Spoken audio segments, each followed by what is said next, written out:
to think, you're quickly, can you do this job? And you've got to all of a sudden crunch the numbers, do I have enough fuel? Is the airstrip long enough? If it's at night, do I have lights there? Do I have alternate requirements? All this stuff. And, someone's asking, it's a P1, they want an answer quickly. And so it's just knowing how to, really be methodical and thinking things through, slowing down, and also importantly, just having the confidence and the ability to just say, all right, I need you to stop for a minute. I will let you know in a couple of minutes' time. G'day everyone, and welcome to episode 70 of the Flight Training Australia podcast. The podcast all about flight training and flying in Australia and beyond. I am your host, Trent Robinson. Thank you for joining me. Thank you for your amazing feedback on the last episode 69, where I talked to 6 amazing pilots sharing their stories. I think, it really resonated with a lot of you, and as many of you commented, it's just so great to hear life after flight school and, what it's like to be out there in the real world. So if you haven't listened to that one, episode 69, get on it. Definitely proven very, very popular, and that kind of format. It was a bit of a challenge getting everyone together, but I think it came together well, and I think it's proof that it did because you're all commenting. So I'll definitely try and do another sort of bulk interview at some point in the future. Also, for those that have bothered to take the time to leave a review for me, thank you very much. There's a couple of new ones here that just wanted to thank everybody for.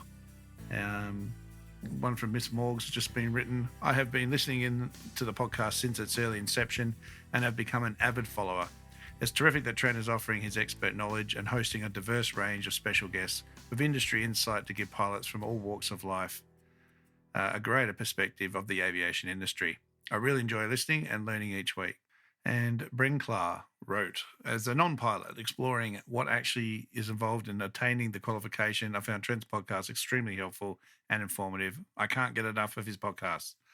Well, that's pretty cool. Thank you very much. All awesome. There's a heap of them there. I really appreciate everyone's feedback and sharing it with friends and family far and wide. It does help give me the confidence to keep going and share all these amazing stories and topics with you. So my journey to the NT started in around 2019 when my wife started her medical career at Darwin Hospital. So it was time to leave Jandakot and try something different. Originally waiting for my start date with RFDS, I turned my sights onto CareFlight and the NT. Not as well known in other parts of Australia, I realised they do just as much, if not more, than the standard RFDS operation, and ended up being a time in my career I was incredibly proud of, working with an amazing team of pilots, medical specialists and more.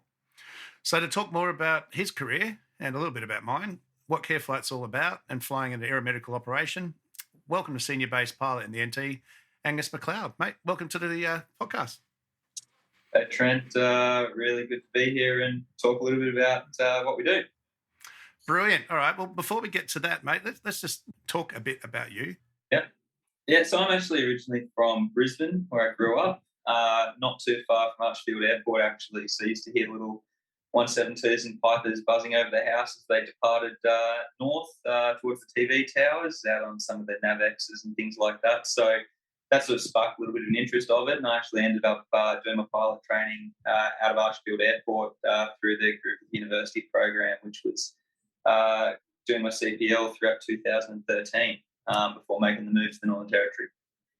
Fantastic. And that was obviously for your first job, or was that the family moving? Or no, so that was actually, I jumped the gun there a little bit. I actually made my way west of Archerfield, and first job was actually flying on a couple of paddle stations. So I did a year at Tanbar Station in the southwest corner of Queensland there, flying 206 out near Windora, and then spent just under a year at Rockland Station, which was half in Queensland, half in Northern Territory, surrounding Camberwell, flying a Cessna 182, doing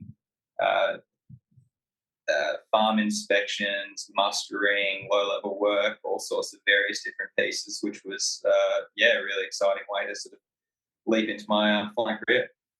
Yeah, well, brilliant. What's the mustering like? I know a few people have always thought of doing that sort of thing. What is it?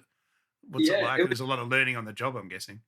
Absolutely. So it's one of those things that I never really knew much about because you don't really cover that sort of stuff during your CPL. And to be honest, I don't think I even realised that fixed wing aircraft were ever used for mustering. So when I arrived out on the station, it's a bit of a wide-eyed hopeful. There was a little bit of a reality check, a lot to learn, and a lot to learn in a hurry. So sort of started out just doing the bore inspections and flying around, checking the waters, checking fence lines, those sorts of things. And that was only 2, maybe 3 days a week, and the rest of the time you're working on the station. It was pretty hard work. I remember the day I actually arrived out at Camel Wheel, it was like 41 degrees. It was the middle of November. It was hot as, and there was a 10-kilometre section of fence that needed to be pulled down. And it was sort of like, there's the fence, go pull it down. And so, from your idea that you were going to be a 787 captain in a couple of years, there was a little bit of a reality check there. But certainly it was really exciting and a great life experience, and something that, the ability to build some flying hours while doing that sort of work was not only a great life experience, but just a really fantastic way to start your career and some great stories out of it. And basically you're just learning everything.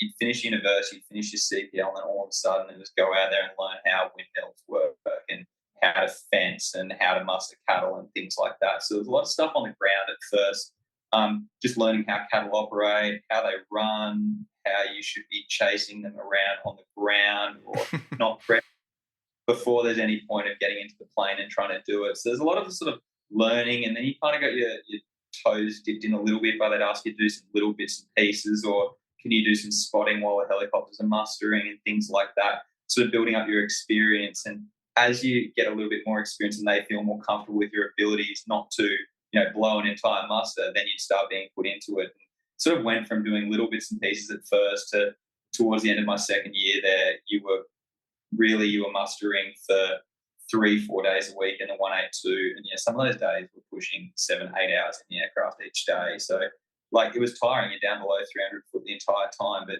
sort of 300 foot became the new normal. So all of a sudden when you were going up to 3,500 to take for maintenance, you're almost getting a bit of fear of heights. Getting a bit hypoxic, yeah. Yeah, absolutely. You're just so used to buzzing around so low. So just, what becomes normal for you changed so much. And it was really fantastic. And it's probably not something I'm likely to ever have the opportunity to do again. And, you'd certainly want to do some practice before you got back into it because, it's pretty full on. But, it was really fantastic. Certainly builds a lot of stick and rudder skills and, just that life experience, working hard, doing something totally different. It was really fantastic. Yeah, and I guess were you the only pilot, or was there a couple of you? Yeah, no, I was the only pilot. So the company I worked for at the time was called Western Grazing, and so they had 3 stations at the time that each had aircraft, 3 of the really big ones. So Tanbar, where I was working, was 2.5 million acres, and basically just a lot of the places where you were checking the waters and stuff, doing it in a car would take you 2 full days to do the full lap, whereas in the aircraft it would take about 3.5 hours. So you'd go around basically with the checklist, and you'd be checking how much water was in it, how many cattle were around, was the fencing condition, basically coming back and reporting that back to the foreman and the manager. And so, there was doing that twice a week, and then just other bits and pieces flying around. And it was good. You were doing sort of 500 to 600 hours a year of flying, which for a first job is, pretty great. And, when you weren't flying, you're working pretty hard. But if you got into it and enjoyed it, it was fantastic. Really enjoyed it. Yeah, and being on your own, a lot of, I guess, self-discipline, because it sounds like there was a bit of scrutineering going on around you, but not necessarily by aviators. They're more from the operation side of things. Definitely not. And that was something that was really drilled in by some of sort of my mentors when I was in my early training, was that once you get thrown out by yourself, you really need to look after yourself. You don't have a head of training and checking, or someone watching over your shoulder. It's sort of you and the aircraft, and basically you have to set the rules yourself. And at times there's a lot of pressure put on you by people who don't understand, or it's just not, it's not their world. They don't understand why it's so important that gauge is working, or what's wrong with the aircraft. And so you really have to look after yourself. And it's something that it's a good experience for people. It gives you people their limits, and you sort of get a feel for what's comfortable and what's not comfortable. And you learn as much from your mistakes as what you do from the things that work really well. So I think it was a really good experience. I know I think it is really beneficial for pilots to be out there by themselves and have to work things out for themselves. And if you don't know how something's working, you've got to pull out the manual and look for it, or ring up an engineer and ask, and some of the questions you ask are dumb questions, but it's how you learn. So I think it's, it was a really great experience for me, and I think that there's something definitely to be said for that sort of flying for people early in their careers. Yeah, that's amazing, mate. No, it sounds like some amazing flying. So what moved you from the cattle flying into something a bit more stable and a general charter job? Where'd you go from there? Probably a few economic realities. You don't get paid very much working on the stations, and you still want your initial multi-engine stuff. You got to pay for an IPC and stuff like that, and it's expensive. And just career progression. You see the bigger planes. Like a few times while I was at the property, the Royal Flying Doctor came in from Charleville to pick up people who'd been injured, and you'd see the King Airs. They had a PC-12 there as well at the time, so you see that and you think, I wouldn't mind flying one of those sorts of aircraft. Or while you're cruising around at 300 foot down low, you're still hearing the aircraft on the radio up at the flight levels, cruising over the top on their way to Asia and stuff. And you think, well, that was sort of what I was thinking I wanted to do. So, not work on a station forever. So a friend of mine, he was leaving a job up in the Territory, doing some charter flying up at Muster at Victoria River Down Station. And I knew he was leaving, so I gave him a call and said, I needed to get a bit of charter experience in order to make my way towards Darwin. And so basically he handed the phone to his boss, and I had a job about 5 minutes later. So I think highlights the importance of network. Definitely. So how did you find the differences from sort of being essentially a one-man show and responsible for yourself to suddenly having this oversight and being part of a bigger team? It was a bigger team by double, but there was only 2 of us there, so it wasn't a hugely big team. And again, it was a lot of this self-directed, work it out. We had an AOC from a company that was down in New South Wales, so there wasn't that direct oversight. We had to do like a check flight, which was the first time I'd done that, but there was a lot of learning it for yourself. And so all of a sudden I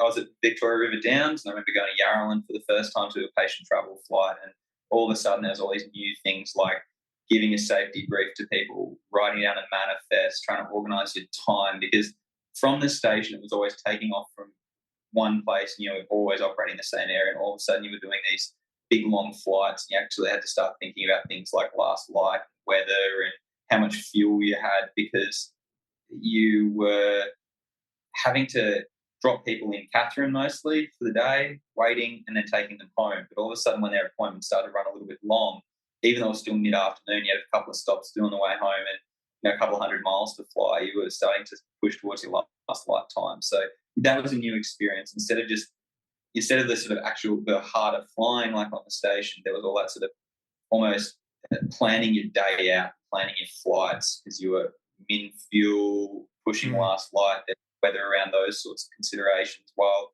keeping your passengers safe. And again, it's just that thing of other people don't always understand the challenges that we face. Why are we concerned about last light? It's 2:30 in the afternoon, but we've got we've got over 1,000 kilometres to fly this afternoon. So just these sorts of things, and you learn these things really quickly, and you put yourself into these like stressful situations that you don't like being in, and as a result, you think, well, that's not going to happen again. So you learn from it. So again, just like a really great experience, just doing something different, and building that like top end charter experience that so many of these GA companies sort of ask for when they're looking for twin jobs and things like that. Yeah, no, for sure. All right, so then I think you mentioned moved into Hardy's and then into CareFlight, so you got a bit of twin and a bit more night experience and that sort of thing. Yeah, absolutely. Working for Hardy's has been something that before I even had my CPL, someone had said, that's the place you want to work if you're in Darwin. And so it's sort of easy to remember names. So I was sort of working towards that. So once I had my charter experience at Muster, I was lucky enough to get a start up there at Hardy's, and all of a sudden you're introduced into the world of SOPs and sort of high-paced charter thing, and all of a sudden went from working as one of 2 pilots to, a pilot room that had 30-odd pilots in the morning there, checking in flights, going and everything from 206s and 210s right through to conquests. And it was really fantastic. I loved it. So I was able to go from the 206s and the 210s. I was doing some supervising on that, 402, 404, and then eventually was thrown the keys to Conquest, which was, it was like a dream come true at the time. And all of a sudden you were up there at the flight levels and, all that sort of stuff. And that was just really, really exciting. That was a huge, huge step forward in the career, and something that, I just really loved doing, and gave me the opportunity to, fly around a lot of really prominent people, some celebrities, politicians, things like that. Got to fly out when Prince Charles arrived in Gove there back in, I think it would have been 2018, and said good day to him. So it was something future king. Yeah. Future king, that's it. So I can put that little feather in the hat that I've said good day to him out in Gove. So and ScoMo last year as well. all of them, yeah, they all, because in the NT when there's an announcement to be made, you can't land the government jet in some of these little places. So when there's a big occasion on, the Conquest sort of gets called in for all these sorts of things. So no, it was great. I really, really enjoyed it. Certainly would advocate for it for anyone who may have the opportunity to fly one of them. Yeah, no, they are fantastic beasts. One of the fastest turboprops, aren't they? They're great. I love my time. It's like driving a sports car. It's a lot of fun. Yeah, just spinning those damn props at the end. I don't know. Yeah. They've got a few little quirks too, but it's fantastic. Wind up the rubber bands for the next flight. Absolutely, that's it. All right, so let's move on to CareFlight. So when did you join, and do you want to just give us a bit of an overview of, for those that are very familiar with the RFDS, what is our CareFlight and what's the difference? So CareFlight was an organisation that originally started with helicopters, and it was a medical-based organisation.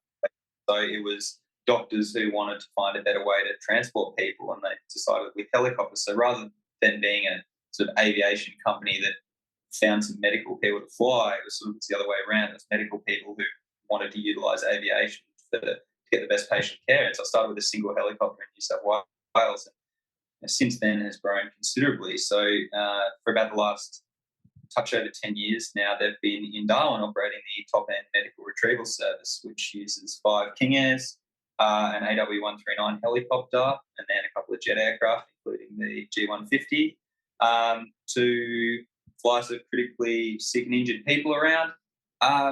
In terms of differences from the RFDS, I haven't worked at the RFDS, but I think it's more that mixed fleet and having that sort of interoperabilities between helicopters and fixed-wing aircraft and then the jets. So it's not uncommon for CareFlight, if there's someone injured in, say, like a remote part of Kakadu, for the helicopter to fly out, retrieve that patient, fly them to the nearest airstrip where a King Air's waiting, so that they can, and basically with the same medical gear and the same medical team, be put onto a faster aircraft that's, a little bit more stable than the helicopter in order to get them to sort of the care they need quickly. So it's just really exciting that sort of everyone being under one roof, the one company, and working together, with all these like super highly skilled medical staff. It just, I got the opportunity when I was at Hardy's to do a little bit of flying with CareFlight, because the CareFlight aircraft was being repainted at the time. And so the Conquest had some stretchers put into it, and I'd never really considered it all that much before. And I remember on the first day pulling up somewhere, and out came the ambulance, and then, everyone was just so organised with everything. You'd arrive back in Darwin and the ambulance rolled up to the plane. There was someone else organising your fuel. Everything was done, and it just seemed like such a slick professional operation that I was like sold on it immediately. So I was then sort of bugging their senior base pilot at the time, about what I needed to do to get a job with them. And when the industry's moving, there's opportunities. So I was able to get that opportunity at CareFlight, flying a King Air, and so never looked back, really. Yeah, fantastic. It is like that, isn't it? And like I said, it's just one big cohesive team, and having the King Air pilots on one side of the pilot room, the chopper guys on the other, the banter, the who's better, and all that stuff. It's always good fun. Medical stuff, rotary wing, fixed wing.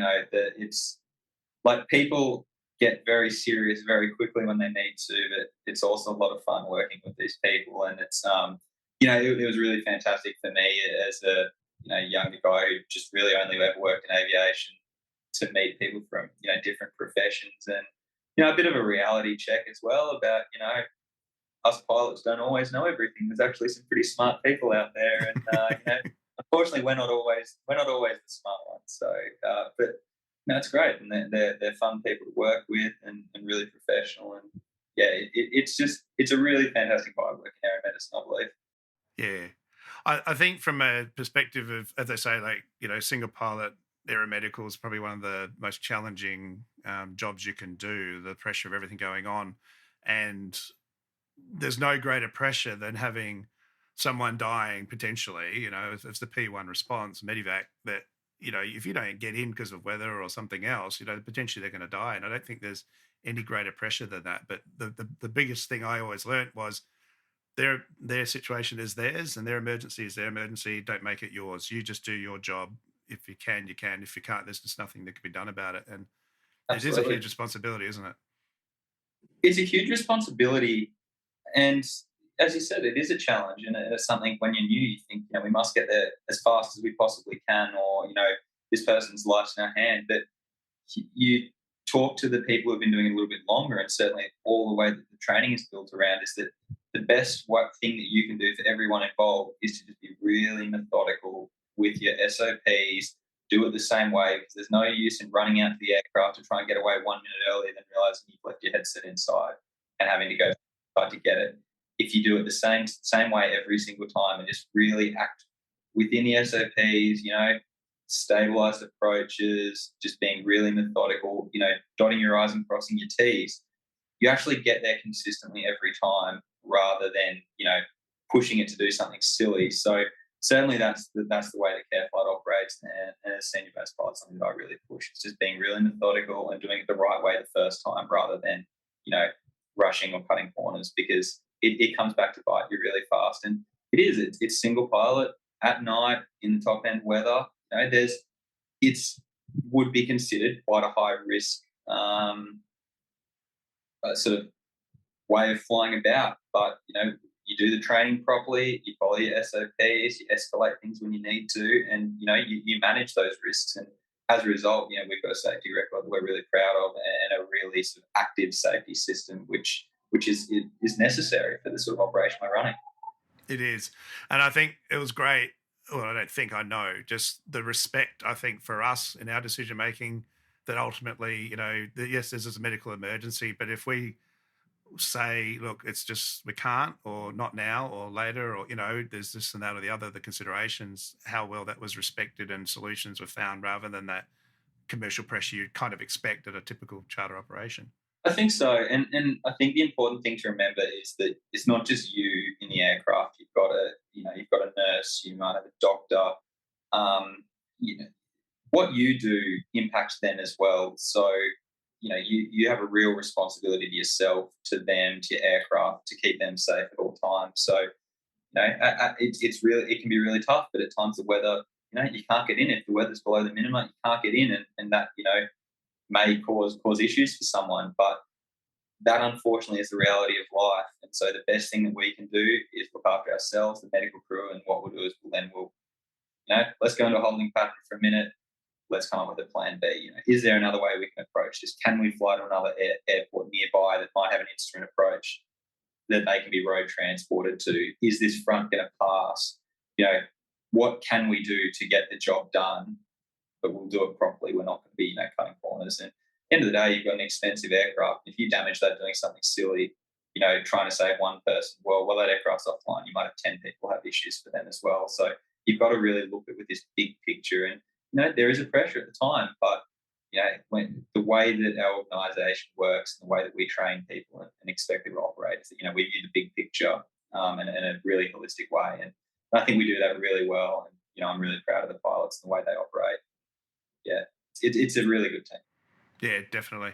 I remember one night going to South Goulburn Island, and I could see the runway, I could see the ambulance approaching, but there was just the circuit area was just completely enveloped in cloud. It was about 11 o'clock at night, and they're like, where are they going? You know, like, I can see you, and I'm sorry, I just can't get in. You know, there's no approach, and It happens. You can sit over the top of it. You can see straight down, but you can't fly a night visual circuit. And if there's no instrument approach, there's no instrument approach. So you are limited as to what you can do. And there are nights, during a top end monsoon, a bit like the weather we're experiencing at the moment, where there's a lot of airfields that simply cannot be accessed. And that's tough, because you want people to have access to medical care, but unfortunately it's a reality.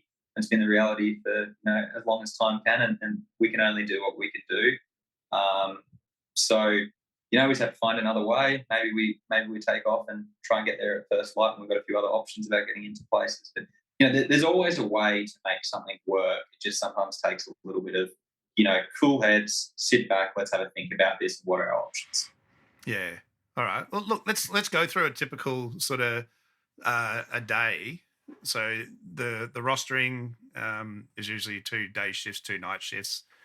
You're working. So let's just do a D1 sort of thing. We'll go in. Yep. So just take me through what you'd normally do to start with, and then what happens when the phone rings. So the day shifts for CareFlight, there are 12-hour shifts where we're on base at the hangar in Darwin. So the first day shift is 7 a.m. till 7 p.m. and the second one's at 9 a.m. till 9 p.m.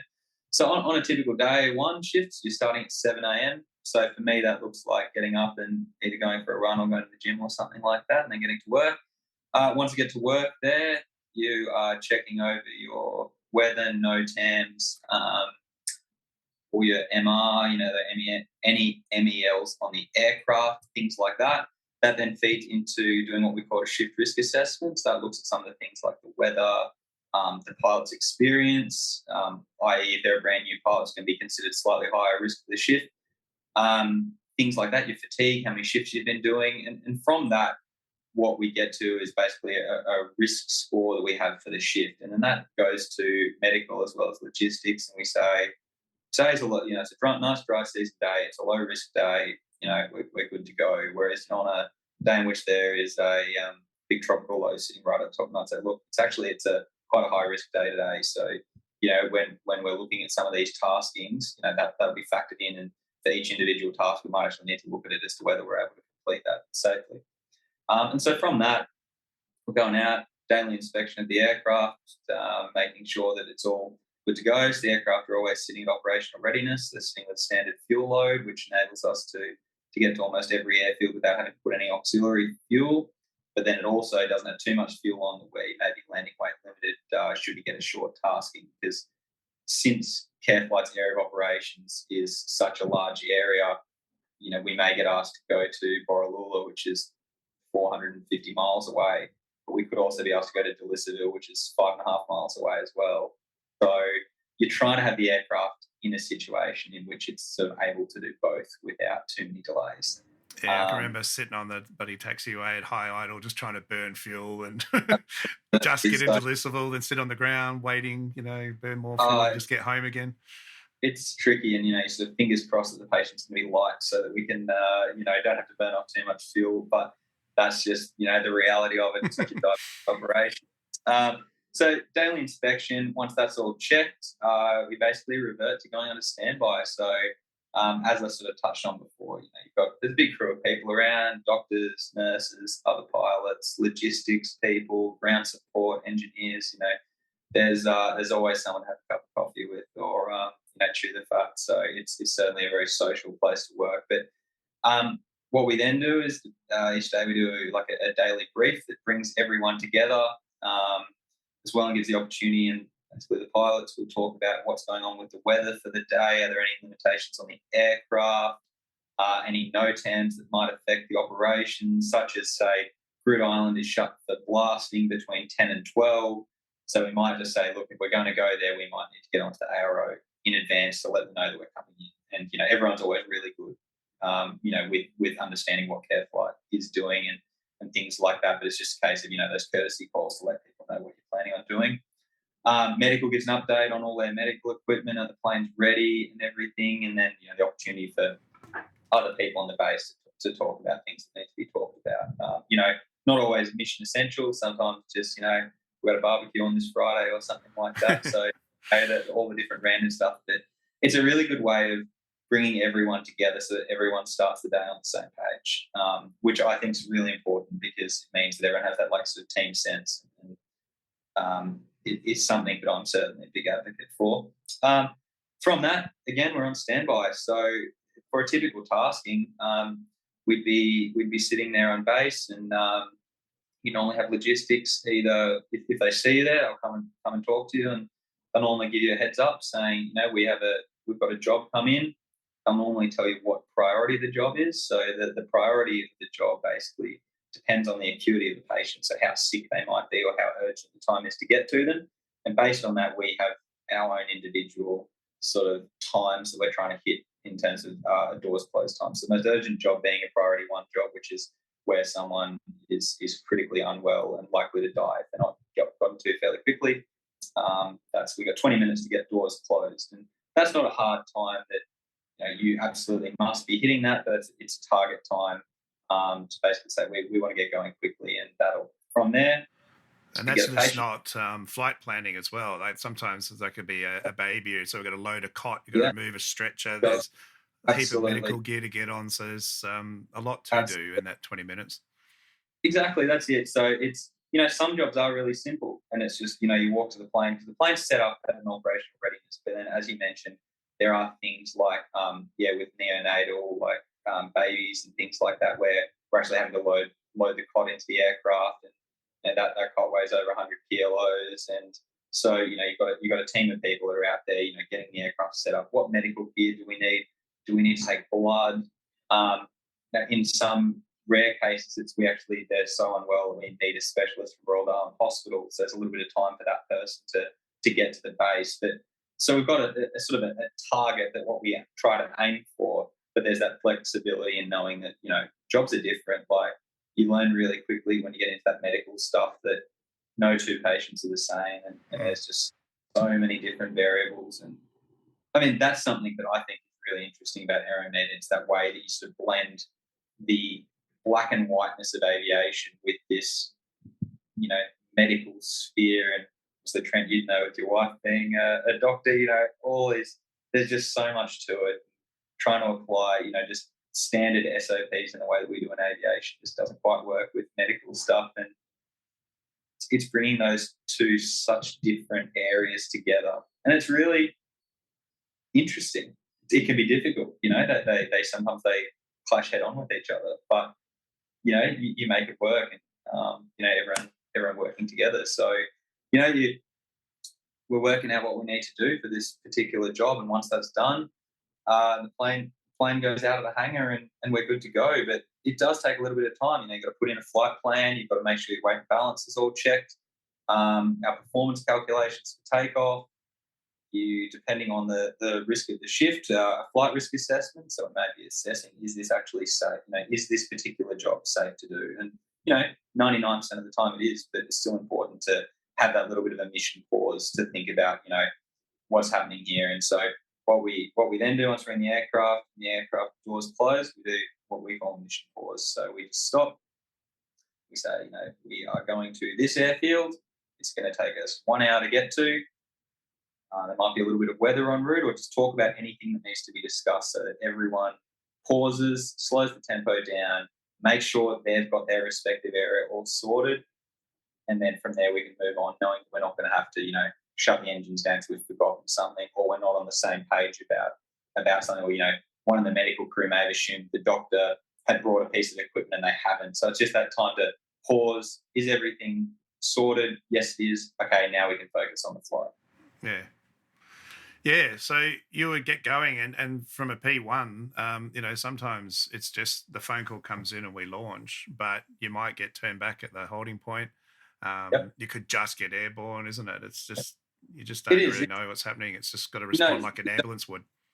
It is, and it's really, it's just different to charter flying because certainly you look at the RPT flying, you might have your exact route published 6 weeks in advance, you know exactly what you're doing. And then you go into charter stuff, and all of a sudden a job comes up that day, you know what you're doing. And then all of a sudden with air ambulance, you may not know what you're doing until 20 minutes before that phone rings and they say you're going here. And things change. You might be going on a lower acuity job and you're just cruising along thinking, oh, all right, well, I've got an hour and a half till I get to this place. And then the sat phone goes off and you're actually asked to be converted for a priority one job. But all of a sudden, you go from this bit of a state of relaxation to think, you're quickly, can you do this job? And you've got to all of a sudden crunch the numbers. Do I have enough fuel? Is the airstrip long enough? If it's at night, do I have lights there? Do I have alternate requirements? All this stuff. And they're asking, it's a P1, they want an answer quickly. And so just knowing that skill, how to really be methodical and thinking things through, slowing down, and also importantly, just having the confidence and the ability to just say, all right, I need you to stop for a minute. I will let you know in a couple of minutes' time. I need to think about this exactly, and I can't do that while I'm talking to you. So, I will call you back in 5 minutes and give you an answer. And just stepping away from the trying to lower that tempo and that pressure, just to making a really objective decision. Yes, I can do this. No, I can't do this. And, it's what we train for, but it's still a skill that takes a little bit of time to probably master. It is. I mean, for me, being new to the territory, the biggest thing is like, where the hell is that? Like, I couldn't even formulate. You're asking me to go. I'm assuming probably the answer is yes, but I don't know where it is yet. So I got to find that, and then how much fuel, what's there. So it can be a big load to begin with.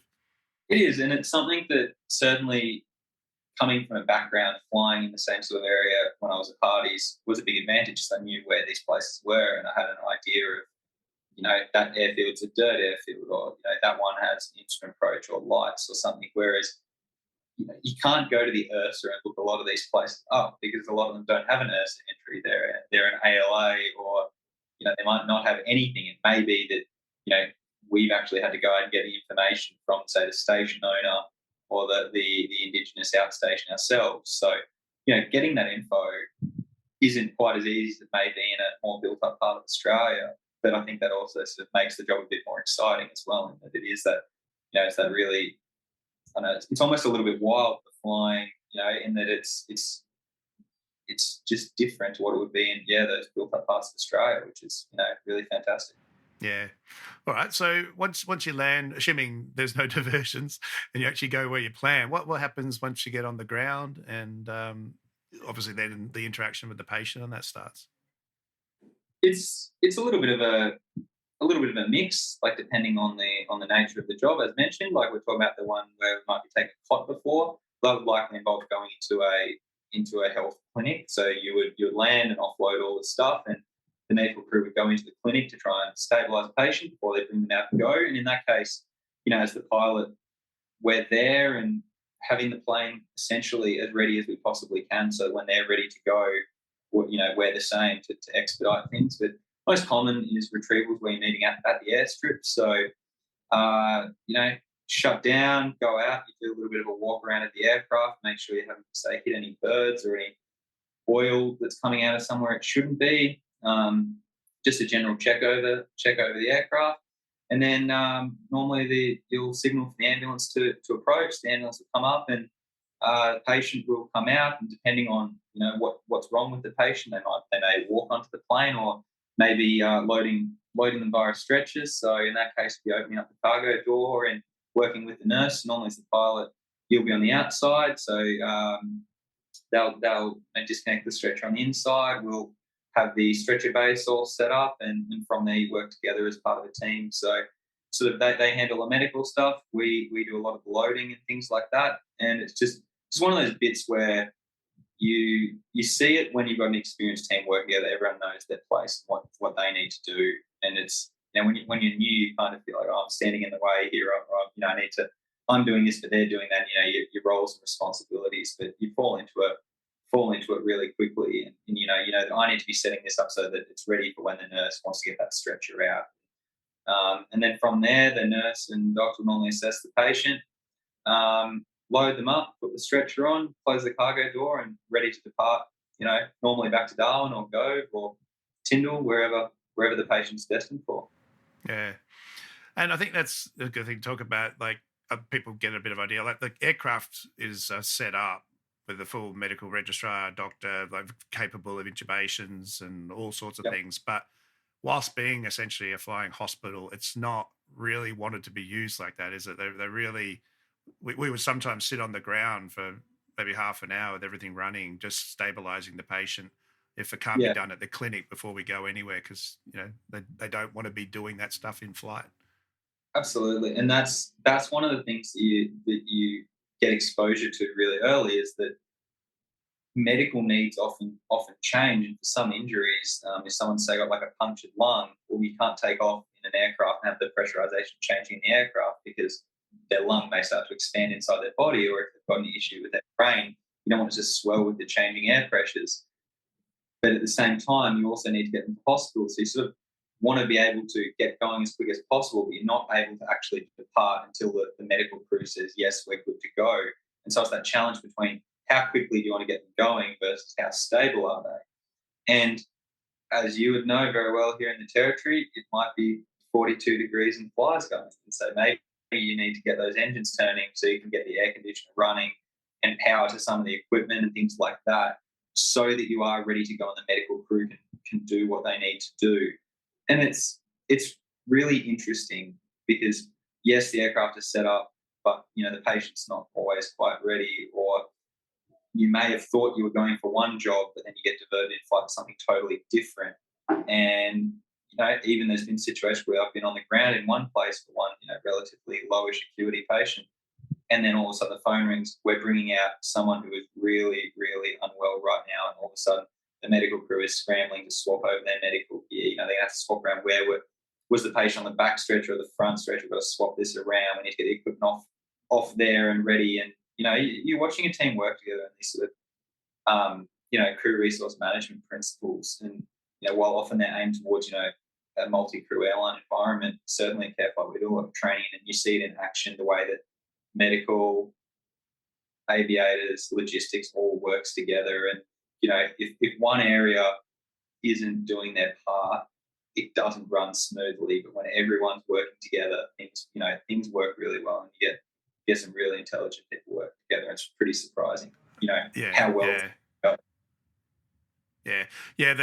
Well, especially, like I said, I was going to touch on that with the respiratory issues in the brain. So we'd always plan out at whatever and come back at sea level cabin, just for the fuel in sight, but B, just, do you want to just explain what like a sea level cabin is for those that aren't familiar? Yeah, so the King Air is a pressurized aircraft. It can be you know, boosted up, and a King Air's with its pressurization differential, it can go up to about 16,000 feet while maintaining a sea level cabin. So for some patients that have injuries to their eyes or brains or lungs, there may be the requirement that we don't change the pressure for them to try and keep them as stable as possible. So the request may be to keep the cabin, to fly with a sea level cabin. So it's the sort of terminology for it. And what that means is that on a longer flight, our fuel burn may be considerably higher than what it otherwise would have been, because we're down low and the turbines are using more fuel. And that, you know, causes issues for planning and stuff. So the way we go about that then is we plan every flight coming back initially as being a sea level cabin, so that if you get a say priority one job, we need to go quickly, we can get a fuel figure really quickly. Now, if we know it's not going to be a sea level cabin flight, we can change that and obviously we'll fly as high as possible to minimise our fuel burn. But it's just these little, and this is these little parts that, you know, the best way to do it from an aviation perspective maybe to go really high, but from a medical perspective that doesn't work. So we need to find a way to do that. And, you know, at times that can mean things like an en route fuel stop on a really long sector that we would like to avoid if they're really unwell. So sometimes there's a bit of a compromise. It's we don't want to do that. You know, how low can you keep the cabin of the aircraft? So keeping it fully pressurized, but, you know, we may go up a little bit higher than sea level. So it might be that the patient and in the cabin it's at, say, 2,000 feet, but being that little bit higher in the aircraft, we're able to make it all the way back to Darwin without having to do an intermediate stop, which may add, you know, half an hour onto the flight. So it's working together and, you know, just being really clear in your communication of, you know, this is what we can do. Is, you know, is there a solution we can find? And, you know, maybe that's suitable, and maybe we'll do a shallow climb and a shallow descent so that pressurization change is smaller, and just working on these sorts of things. But it's just the stuff you never consider when when you are a charter pilot. It's something that, when you've got someone in the back who's depending on it, it's really interesting, and it's a new challenge, and it's really rewarding. So, I really enjoy it. It's just, I really like the way that no 2 days are the same, and you never quite know what you're going to. So, it's great. It just means that you don't have that, Monday morning alarm going off, for drag, because, maybe it may be a really exciting day, and, you might do something that, really makes a big difference in someone's life, which is a pretty neat feeling. Yeah. No, I mean, that's it, isn't it? Sometimes we just seem to just get smashed, and other times you go end of shift after 4 or 5 days and not do a single flight. It's just, That's how it. it is, And isn't it? it goes from 0 to 100 so quickly. You can have all 3 day crews sitting around and not much has happened at all, and then the night crew comes in and the phone just rings and the job's just back up on the board, and it just goes from 0 to 100 really quickly. And that's the way it is, unfortunately. Sometimes you're getting towards the tail end of your shift, and it's okay, this isn't too bad, I'll go home soon, and I'll take the dog for a walk or whatever, and then the phone rings and there may have been a car accident with multiple injured people, and all of a sudden, all right, we got a big job on here, and maybe cancel those dinner plans because we're going to be back a bit late. But when you're sort of helping people, it doesn't worry you that much. It's a bit more meaningful. So things like that, it's and certainly we're not doing that, big overruns on our shifts for things that aren't urgent. But when the phone rings, it's urgent. Everyone knows what they've got to do. Yeah, for sure. All right. You touched on it earlier as well, just the whole CRM thing. So I think that's another, certainly something new for me, that, the medical crew, they do all their 2011, but we're actually a cohesive team. So they've got aircraft clean call after takeoff just to verify nothing's wrong. But they've also got that ability to call abort on a takeoff as well, haven't they? And part of our training is to respect that as a crew. So do you want to talk about that a little bit? Yeah, so under the new regulations, the medical crew, from an aviation perspective, called a medical transport specialist, and they are deemed to be a part of the aircraft crew. So, they're flying aircraft all the time. They understand and know what we're going through. So we do a lot of training, and there's a lot of things like, we run our sterile cockpits similar to the way that airlines do, and I think there's been a lot of learning that comes from sort of that multi-crew airline environment, but also from the medical world, and sort of mixes it together to get the best of both. But they are flying every time we go flying. The medical crew's in the aircraft with us as well, and a lot of them have been doing it for a lot of years. So that little sound that they notice in the back, and then they say, "Oh, something doesn't quite sound right back here," and they're feeling a little bit of a vibration. One of the wheels might be slightly out of balance or something. So if they notice something that's wrong, they're encouraged to speak up about it, and as you say, if they call something's wrong, we listen to that, we respect that, and at the same time, they understand that when we're busy, so the sterile cockpit, when we're taking off, we're coming to land, and through those critical phases of flight, and they're confirming the aircraft's clean. So when we're taking off, gears up, flaps up, is everything, we're calling the aircraft's clean, and they're looking around, is there anything that seems out of place, because they do it a lot, and they notice these things. And so, certainly a lot of the issues that I've, ever had to report in aircraft, there's been a report come through a nurse, or if I notice something, did you just, there's a bit of vibration, where do you reckon that's coming from? And, definitely it's the right main wheel, that one sort of thing. So, we're relying on them and their skills a lot, in the same way that when they're doing their medical things, they're relying on us. We're helping them, handing them things when they need to. Maybe we're, writing down some notes for them if they're asking us to do stuff. And it's just people, asking someone who's got a bit of spare brain space if they can help out during stressful situations. And, we rely on them, they rely on us, and that's both sort of, we train for it. We look at these, how can we draw on their skills best to make it the safest, safest operation possible, and how can they draw on us to make it as efficient, or to help the patient out. And so just everyone sort of helps out when they can, but we try and do it in a really sort of methodical, standardized way, and it works really well, provided that people want to do it and they do the training, and certainly as an organisation, that's something that we really push. Yeah, that's right, isn't it? Like I remember we kept thinking we were having a bit of a pressurization leak in the cargo door, and it turned out to be the little deflector on the beacon underneath the belly. Yeah, that's it. The little things, and you're asking them, there's a funny sound there. Where's it coming from? And we're sitting up the front strapped in. We can't go back and have a listen to it. And 99% of the time, what they report is accurate. So those little sounds, those little vibrations, the slightly funny smell or something like that. They're looking out for it, and they're doing our safety briefs for us, so we can get in and get the plane going. They're looking after the cabin, so it's it's really neat just watching it all happen. It is, Certainly isn't it? Haven't seen it before, yeah. Yeah, no, it can definitely lighten the load. Definitely. All right, so what about just sort of operating with the weather? So dry season, it's not as big a deal. You just tend to watch that temperature and dew point early in the morning, because on the East Coast we get that fog and that, especially on Groot, that sort of thing. But what about the thunderstorms and the weather? What sort of challenges did that pose? Like I know I had a couple of days there, like it was just the approach was blocked, the airport was blocked, there's lightning everywhere like you've never seen before, and it's just very challenging, isn't it? It is.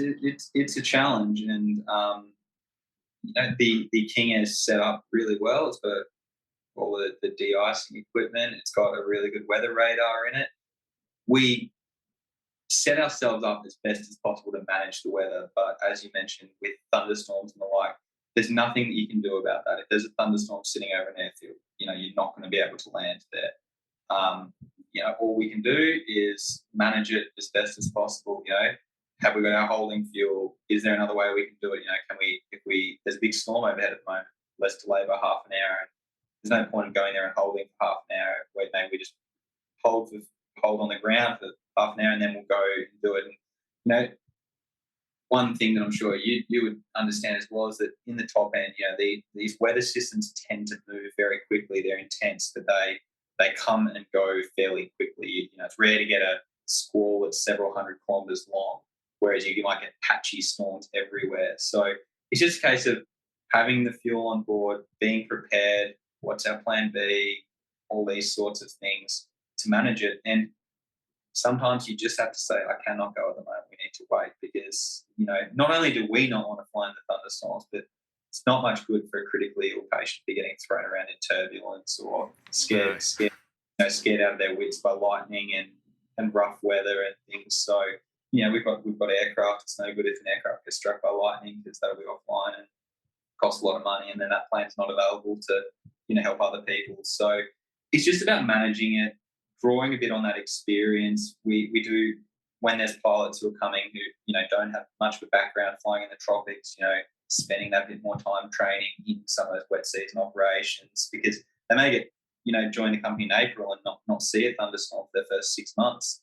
So they're all over flying the aircraft. It's just getting that little bit of local knowledge of how does the weather move around, what are the signs that it's forming, what normally happens, things like that. And, you build up a few little tricks up the sleeve, like certainly at the top end, almost always be clear out over the water. So kind of along the coast, you may just have to go up and around. And certainly as you get into the faster aircraft, you can do the bigger diversions. It actually doesn't add as much time to a flight, going around weather as what you may think it does. But, I've been 120 miles right of track before. I almost felt like I was in Indonesia, coming back along the northern coast. But up of Maghreda and Gibby, all the time, isn't it? Absolutely.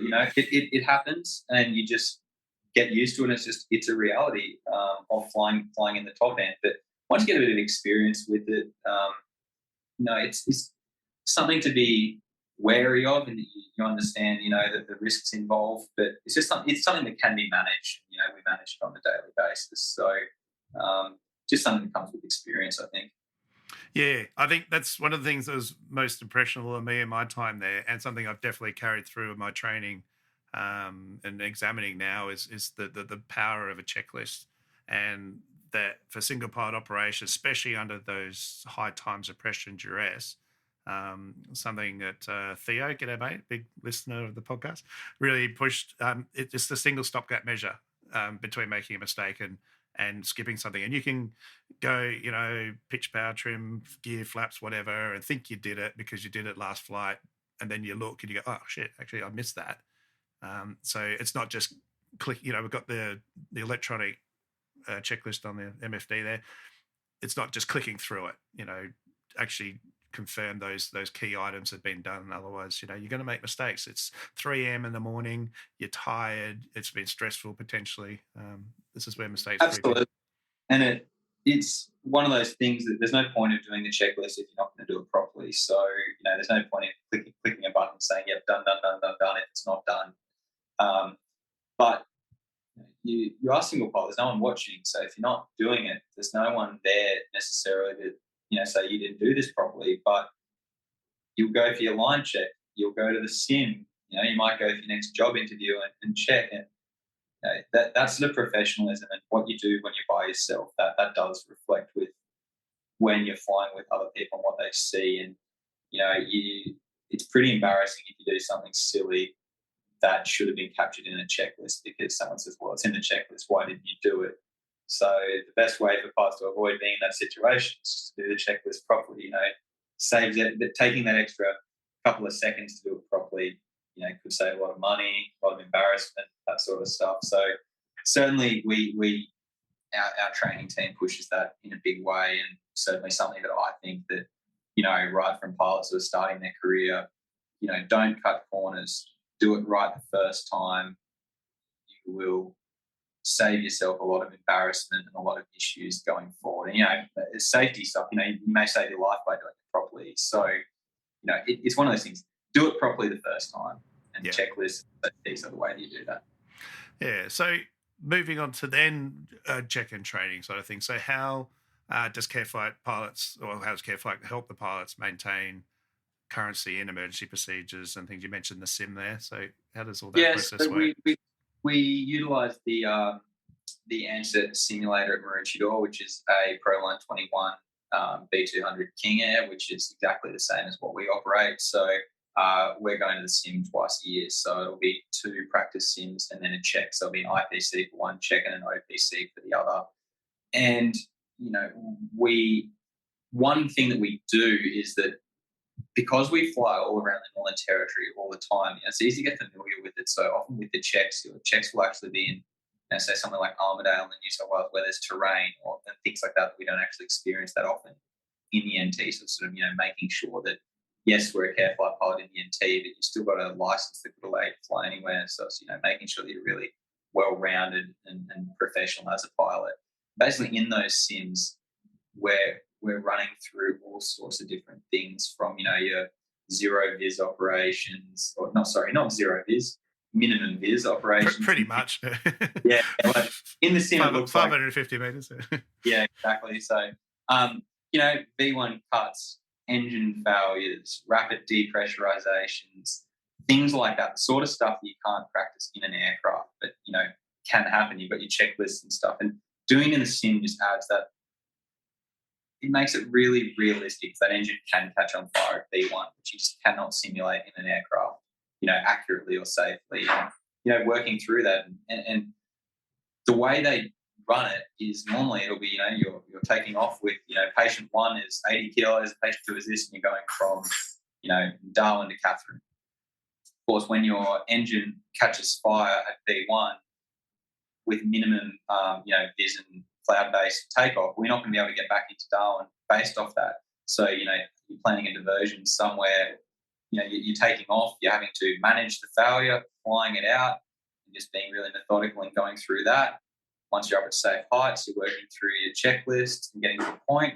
Then you've got to involve your medical crew in it as well. We do a NITS brief, nature of the issue, intentions, time frame, specific instructions, because as part of the exercise, we've got a medical crew on board, you've got patients on board. They're going to be a bit nervous if there's an engine with flames pouring out of it.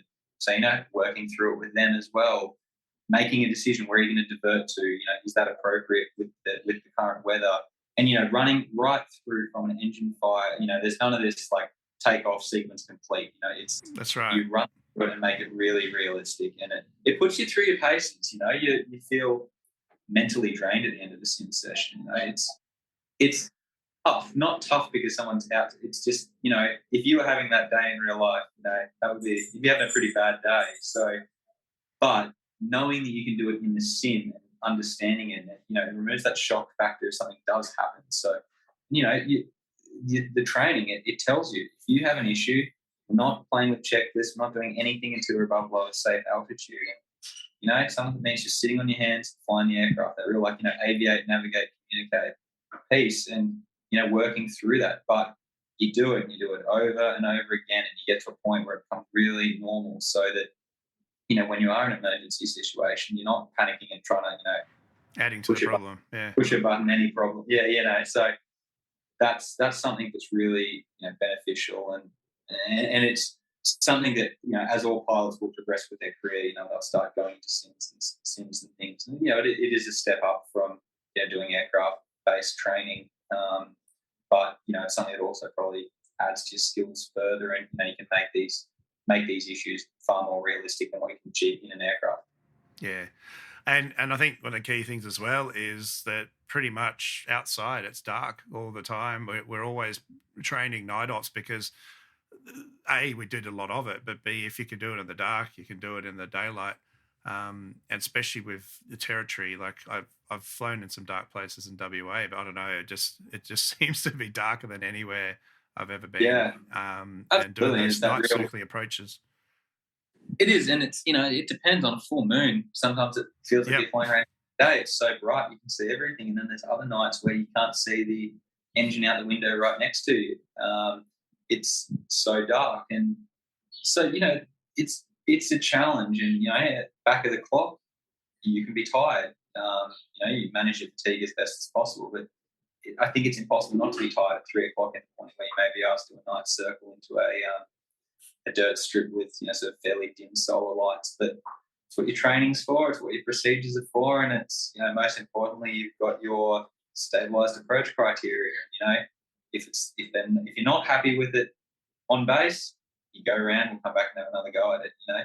You do that a fair bit because something's just not quite right, or the crosswind in the circuit area is not what you thought it was going to be. So okay, actually maybe I don't like this. I'm going to set up and we go around to the other runway instead. And it's just that real. If anything doesn't feel right, you call it early. You go around. So that's something that is pushed, and it's something that when you're flying by day, you don't do it all that often. And once you start flying at night and there's challenging things, you get a real comfort with calling an early go around. The second time around, what you did wrong the first time. Let's just have another go at this. We'll set up better, and you normally know when something's not right when you're turning back. Feel it. Yeah. On short final, or if it is on short final, the issue probably occurred on early base. So it's that's where most of my go arounds happen. So just after the base turn, I didn't quite get that one right. So let's reset up and have another go at it. Yeah, no, that's right, and I think I love that there's that encouragement to do that, and there's not that commercial charter pressure that time is critical, but it's not time is money, charter operations sort of stuff. Like safety is always first. And that's it. It's just you're no good there as an air ambulance if you run off the end of the runway. Now all of a sudden another plane can't even land there because you're blocking the runway. So do it right, do it once. Don't push anything that's not right, because the margins, your safety margins start to they're thinner when you're flying by yourself at night. You're tired, so if you're not feeling right about it, just have another go. Yeah, for sure. All right, so you moved on from the King Air now, and you just recently went across to the States and did your G150 training. So how did that compare? How's that experience? Yeah, it was really interesting going overseas to do some training. So yeah, as mentioned, I've got the opportunity to train as a G150 captain at CareFlight, doing some of the interstate and international flying, which is something different after quite a few years of flying turboprops around the NT now. And you just notice from the minute that you arrive in the States, we did our training in Dallas, and there's just planes just going all over the place. That's it.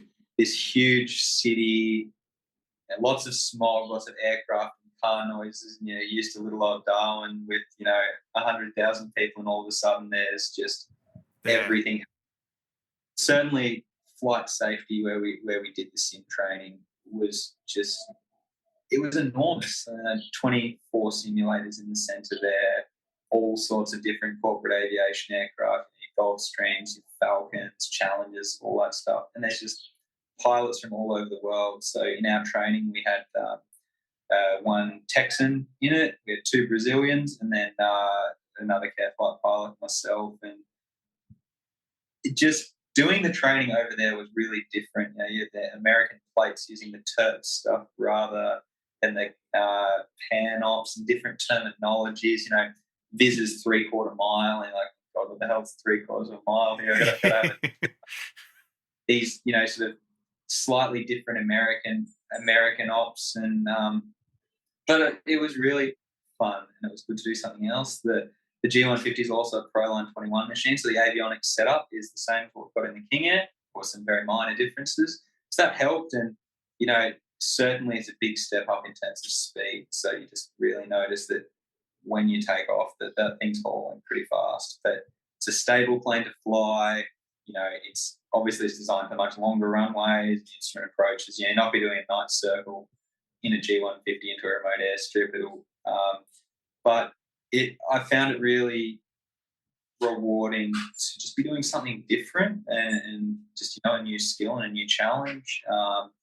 And so that's been really interesting. So I'm enjoying flying it so far. But there's something still about landing on a dirt airstrip that I don't think you can quite replace.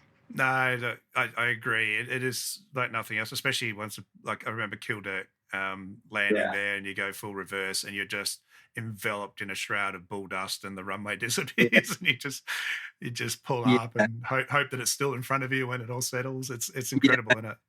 Just really funny being in Dallas, trying to explain to some of these other people what we're doing, and they're still like, oh, but they're all, so when you pull in at these places, like, does the line guy like guide you in? And I'm like, nah. This is like a little cattle sale. Like, there's no line guide. Like, oh, but there's an instrument approach. Like, no instrument approach. Like this, and then they're trying to explain to these people that the Northern Territory's got like 250,000 people and is several times the size of Texas, and you had to get out a couple of photos to sort of show them what you're talking about, because I think that Aeromed in Australia is so far different to just about anything else in the world. The NT is the remote of the remote. Yeah, even the doctors, isn't it? Coming down sometimes and go, when are we getting to the hospital? It's like, there is no hospital. Yeah. it's a clinic, if that. Yeah. That's it. So, because, you get the new doctors arrive fresh from the UK or something, and I think they think that Darwin's the remote part, let alone coming. You ain't seen nothing yet. Yeah. Or when the patient pulls up in the back of a Land Cruiser at a station, and they're like, oh, we're going to take them to the health clinic to try and stabilise them. Like, well, they're lying in the back of the health clinic right now. So yeah, this is it. Using the lights at the back of the aircraft and trying to do some medical procedure that in a hospital would have a bunch of people and be taken really seriously, and you're trying to hold the torch up so they can see in the back of a Land Cruiser while they're doing some life-saving medical stuff. It's really interesting, but just blows people away when they see it for the first time. Yeah, and that's something I really appreciated. Like, I think it would never had that exposure to that kind of thing, and potentially seeing someone pretty messed up, if it's been an MVA or someone literally fighting for their life in whatever the situation is, and just to be part of that process, if even it's just getting them to the greater help they need. It's a real privilege, and it's something I was very proud of. Absolutely. No, you summed it up really well. Like, it's something that I'd never been involved in, and I don't. I get a bit queasy with blood and things like that. But there's just something about, like, when you're there on your job, you just sort of have this like, oh well, I'm here doing my job, and it doesn't affect you quite in the same way as what it probably would otherwise in a different situation. So it's really rewarding and something that, there's not many people who come and do it and they're like, no, no, don't care, don't like this sort of thing. Most people really, I think, find that like social reward from doing the work, and it's one of the real draw cards of why people want to work at the RFDS or CareFlight or air ambulance and things like that. So yeah. Although I did always find it ironic that we were a flying hospital, but usually if I cut myself, I could never find a Band-Aid. It was just too low grade. I know, that's it. If you're looking for a Panadol or a Band-Aid, you might be in trouble. But if you need it, put you down. They've got all that stuff. Everything else is there. Yeah. All right, exactly. Mate. Look, let's wrap things up. So for those that would be keen to, get into Aeromed and join CareFlight, what's the general process? What can people expect, and the sort of experience that they want to try and attain before applying? So CareFlight, because it is single pilot and the sort of work we're doing in turbine aircraft, what we're looking for is people to normally have some experience flying multi-engine, turbine, a bit of night. So what we look for is 500 hours of turbine aircraft, be that in a Conquest or a King Air or a Caravan or something. We ask for 200 hours at night, reflecting the sort of work that we're doing at night. However, that's a real challenge. It's something that with not so much night in the territory we don't have. So, we do look at people who have a little, for the right candidate who's got other areas of experience as little as 50 and, train those people up, put them through the supervised flying to get them there. But a typical pilot normally has about 2,500 hours, somewhere around about 100 hours a night, some turbine experience, and a lot of it's to do with attitude and things like that. It's not just about hours. It's about, why do you want to work here? Are you the sort of person who can sit with, a team of people, doctors, nurses, and work with them and, not get on each other's nerves all the time?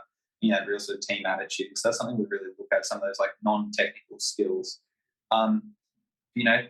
People who are getting in their career, they should absolutely get in touch with myself or someone else at CareFlight and, come in, have a look around the base, have a chat with one of us about, what areas of experience should they get or, what's involved in the job, and just, come and see the base. And I think that for people who are interested in Aeromed, that can really spark that sort of, interest in getting involved in it. If you don't know anything about it, we're always happy to chat and show people around and, highlight what we do, because, we need pilots just like everyone does. The industry always turns and, people come, do their experience, and then for whatever reason, people don't always live in Darwin forever. So, family obligations to move, a great airline opportunity. So, we're always looking for pilots and, who can be part of the team. So, but, we're also very approachable and, always happy to give some advice or show people around. So,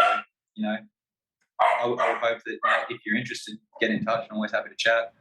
Yeah, definitely, mate. All right. Well, I definitely encourage people to do that. And I know a lot of jobs seem to have our requirements that might seem a little bit ridiculous with contracts and things. I get that. But definitely, I think from my experience, the hours are well placed, especially the night, because it can be very intense sometimes. It is. And you want to feel comfortable with that. Exactly. And, it's tricky, though, because night hours, 200 hours in a circuit in a built-up area is, it's 200 hours, so it ticks the box. But, someone who's got 50 hours of really, that good, cross-country and stuff like that is good. But it's one of those things, night's always tricky for everyone. It's tricky for me. But, where people get the opportunities here and there where it's safe to do so, certainly is something that, I encourage pilots to, don't be scared of the dark, trust your training, go to a night VFR rating, with someone like yourself, get some professional training on how to do it safely, and you'll really enjoy it. It's always smoother at night, it's nice and cool, all these bits, it does have its purpose to it. No, that's great, mate. Look, thank you so much for going through all that. It's really great. And like I said, people can reach out to me if they want any questions and I can put you in touch. Otherwise, go to the CareFlight website. The link will be in the episode description and go and have a look at all that. All right, before we wrap up, just quick little pop quiz that I always like to do. So the favourite aircraft you have flown? I'd struggle to go past I try to go past the King Air, but I'll always have a soft spot for the Cessna 206 because some of the stuff that's been put in the back of one of those and some of the little roads or strips handed on. So I'll go with the Cessna 206. Fair enough. That's great. The vote for the little fella. Love it. All right. And what about the aircraft you would love to fly given the chance? Or in the US, I saw the A380, just due to its sheer size, would be pretty fantastic. But having seen the Gulfstream 650ER, I reckon wheeling one of those around might be pretty good. Yeah, cool. Oh, you're going to have to deal with the 150 for now. Yeah, so we've got a few steps to go up first before we get to that one. All right. And given your 206 answer, I think I know the answer to this one now. Your favourite type of flying? It's hard to beat landing on a dirt strip. All right. And last but not least, your favourite aviation movie? Favourite aviation movie? I think that the scene in Flight where he wheels it upside down and turns it around. Denzel Washington, yeah. Denzel, when he, that bit where he's like, we're going to roll it here. You just pick, like I think it takes that, power plus attitude equals performance. Pretty, it might stretch it a little bit, but for that reason, I'll go with that one. Yeah, cool. I love it. All right, mate. Look, thank you again for your time. And for those, don't know much about CareFlight, go look it up. Whilst a lot of flying's government contract stuff, the helicopter and everything else is all funded by the public, and fundraising is a really important thing. So you can do donations, and I'll have a link for that as well. So, mate, thank you very much, and say good day to everyone for me. No, fantastic. Thanks so much, Trent. All right, buddy. Take care. See you, mate. All right, that's it for this week. I hope you enjoyed that one. Thank you again, Angus, for joining me. Really great insight into CareFlight and aeromedical operations. And if you'd like to know more, as I said, the links are all in the description below. You can have a look at CareFlight's website, career opportunities, and make a donation as well to the amazing work that they do. If you'd like to follow me, Instagram and Facebook, you can find me at Trent Robinson Aviation. TikTok's also there. And, of course, if you really want to make a difference and help support the podcast, you can follow me on Patreon. 3 tiers of membership starting at just $5 a month, all tax deductible. And at the top tier, you also get an awesome Flight Training Australia mug, which you can use to have your favourite beverage whilst you listen to the podcast. All right, everyone, be safe. Blue skies. Until next week, remember the golden rule. Aviate, navigate, communicate. Cheers, everybody.